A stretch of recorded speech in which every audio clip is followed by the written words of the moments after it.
Pria hitam, pemikat wanita.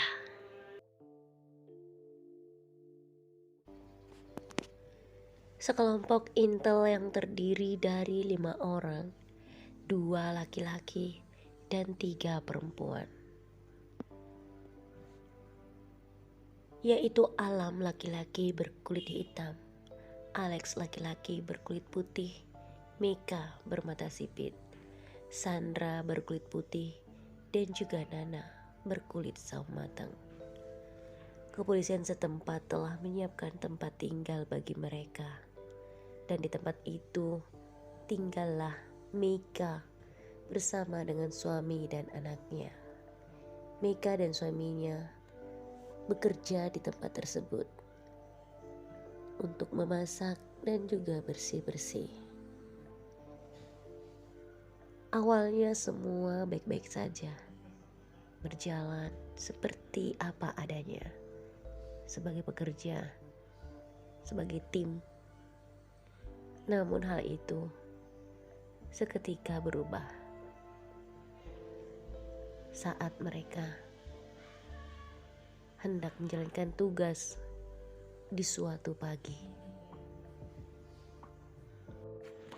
Di pagi yang sangat petang, kepolisian setempat menelpon mereka untuk menyelidiki suatu kasus. Sebagai tim, mereka dengan sigap bertindak dan hendak memasuki mobil. Mika yang baru saja menyiapkan sarapan untuk mereka berteriak, "Hei, kalian mau kemana? Aku baru saja menyiapkan makanan untuk kalian. Ayolah sarapan dulu sebelum berangkat." Tetapi mereka tidak menghiraukan perkataan Mika. Mika dan anaknya kembali berteriak, "Ayolah, kalian ini belum makan. Ayo makanlah sedikit saja." Lalu Alex dan teman-temannya berkata, "Mika, simpan saja dulu makanan itu. Nanti setelah kami pulang, baru kami akan makan. Kami terburu-buru saat ini." Mika tampak sedih, namun dia mengerti dengan tugas mereka. Tetapi saat itu Nana yang kehilangan sepatunya tampak bingung. Teman-temannya kemudian berteriak padanya, "Ayolah Nana, cepat. Kita ini terburu-buru. Tugas kita menanti kita di sana." Nana tidak menghiraukan perkataan teman-temannya. Dia fokus untuk mencari sepatunya. Melihat hal itu, Mika kemudian kembali berteriak, "Ayolah teman-teman, bagaimana kalian bisa bekerja kalau kalian belum sarapan? Kalian tidak akan punya tenaga. Ayolah cepat makan." Karena terus mendengar teriakan Mika dan juga teman-temannya, akhirnya Nana memutuskan untuk sarapan dulu. Hal itu membuat teman-temannya kesal. Namun pada akhirnya mereka pun juga ikut sarapan. Saat itu Alan terus secara diam-diam memperhatikan Nana. Sebenarnya Nana sadar akan hal itu, tetapi dia tidak ambil pusing. Dia terus makan dengan lahap. Setelah itu mereka kembali mencari sepatu Nana. Dan pada saat hendak masuk ke dalam mobil, tiba-tiba saja Nana merasakan berat di kepalanya. Dia pun bingung apa yang harus dia lakukan. Karena sudah terburu-buru, akhirnya Alex berkata, "Nana, sebaiknya kamu tidak usah ikut, istirahatlah dulu." Teman-teman yang lain membenarkan hal itu. "Iya Nana, sebaiknya kamu tinggal saja. Setelah membaik, kami akan menjemputmu." Nana mendengarkan perkataan teman-temannya. Setelah duduk sebentar, Alan yang berada di dekatnya berkata, "Mungkin itu karena kamu belum mandi, Nana." Nana membenarkan perkataan Alan. Mungkin saja hal itu karena dia memang belum mandi. Dan akhirnya anak dari Meka pun mengajak Nana untuk mandi bersamanya. Tentu saja bukan di kamar mandi, tetapi di tempat yang sedikit terbuka. Ketika Alan hendak masuk dalam mobil, Alex berkata kepada Alan, Alan, sebaiknya kamu di sini saja. Jaga Nana baik-baik. Kalau ada apa-apa, hubungi kami. Setelah itu, mereka melaju pergi. Alan berdiri, tak berkata apapun. Dia hanya melihat Nana ditarik oleh anak Mika. Anak berumur 6 tahun. Anak yang sangat lucu dan sedikit nakal. Ayolah tante, kita mandi di sana. Bagaimana mungkin tante mandi di sana? Di sana tempat yang terbuka. Tidak apa-apa tante, kita mandi pakai baju. Karena merasa tubuhnya sudah tidak kuat, Nana akhirnya mengikuti kemauan anak Mika. Mereka kemudian mandi berdua. Sesekali anak Mika yang bernama Dewi menggoda Nana dengan memercikkan air pada wajahnya. Nana kemudian berkata, "Hei Dewi, apa yang kamu lakukan pada tante? Hentikan hal itu. Lihat, tante ini sudah pusing. Jangan membuat tante marah ya." Sambil menutup matanya, Nana membasuh seluruh badannya dengan air. Sesekali Nana melihat ke sekelilingnya. Ternyata Dewi, anak Mika, sudah tidak ada di dekatnya. Lalu dari kejauhan, Nana melihat Alan yang berdiri di teras tempat mereka sedang menatapnya. Entah apa yang diperhatikan oleh Alan, tetapi Nana tidak bisa berpikir karena pada saat itu tubuhnya benar-benar lemas. Dia seperti tidak mampu lagi untuk menopang badannya. Dia melihat ke sekeliling seperti berputar-putar.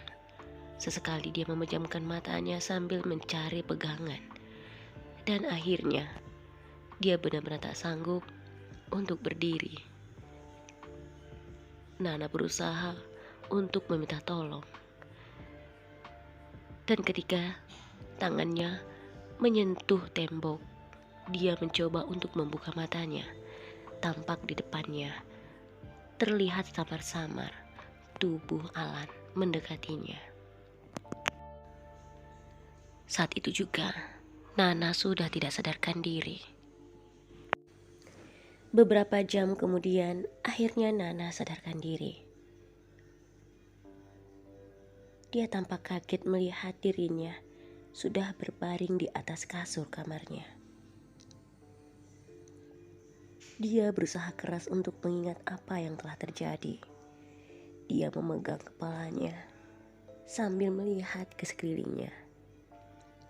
Ya Tuhan, apa yang telah terjadi denganku? Kenapa tiba-tiba saja aku di sini? Nana kemudian teringat ketika dia mandi bersama Dewi. Dan saat dia melihat Alan mendekatinya, seketika itu juga dia sudah tidak sadarkan diri. Saat itu juga suara Alan membuat Nana semakin terkejut. "Nana, kamu sudah bangun.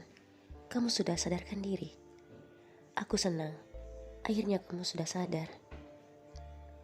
Nana berusaha bangun. Dia menatap Alan dengan tajam. "Alan, apa yang kamu lakukan? Apa yang kamu lakukan padaku? Apa yang kamu lakukan di sini? Jangan-jangan kamu telah melakukan sesuatu yang tidak padaku." Alan berusaha untuk membela dirinya. "Tentu saja tidak, Nana. Aku justru membantumu. Apa yang kamu pikirkan?" "Tidak. Saat itu, saat aku sedang makan, kamu terus memperhatikan aku. Atau jangan-jangan kamu sudah memasukkan sesuatu dalam makananku. Dan saat itu, aku merasa pusing dan kepalaku. Ya Tuhan Allah. Tidak, Nan, aku tidak melakukan hal itu. Apa yang dalam pikiranmu? Kamu jangan berbohong, Alan. Kamu pasti sengaja kan?" Dan saat itu, ketika aku sedang mandi bersama Dewi, aku melihatmu dari kejauhan sedang melihatku. Apa yang ada dalam pikiranmu? Apa yang kamu rencanakan, Alan? Alan kembali untuk menjelaskan padanya. Nana, Alex sudah berpesan padaku untuk menjagamu. Lalu apa salahnya jika aku menjagamu? Aku hanya memastikan kalau kamu baik-baik saja. Nana tidak mau kalah, dia kembali berkata. Tetapi kenyataannya, aku tidak baik-baik saja kan? Aku tidak sadarkan diri. Dan kau, apa yang kamu lakukan? Siapa yang membawa aku kemari? Siapa yang mengganti pakaianku? Mendengar pertanyaan Nana, Alan terlihat bingung. Saat itu aku, apa Alan? Katakan sejujurnya, apa yang sudah kamu lakukan? Apa yang kamu inginkan, Alan? Apa yang kamu inginkan dariku? Kita ini adalah teman. Kenapa kamu melakukan ini padaku? Apa yang sudah kamu masukkan ke dalam makananku? Dan semua ini pasti sudah kamu rencanakan, kan? Katakan sebenarnya, Alan. Teriak Nana sambil terus memukul Alan. Saat itu Alan tidak berkata apapun. Dia bahkan diam saja ketika tangan Nana terus memukulnya. Aku tidak percaya ini. Aku tidak percaya ini, Alan. Kita sudah bekerja selama ini. Kita sudah bekerja seperti saudara. Tetapi apa yang kamu lakukan? Kau membuatku tidak percaya lagi padamu. Jika teman-teman tahu akan hal ini, mereka akan membencimu. Dan aku sudah membencimu mulai saat ini, Alan. Alan kembali ingin menjelaskan kepada Nana. Tetapi Nana seakan-akan tidak mau membiarkannya untuk menjelaskan sesuatu kepada dirinya.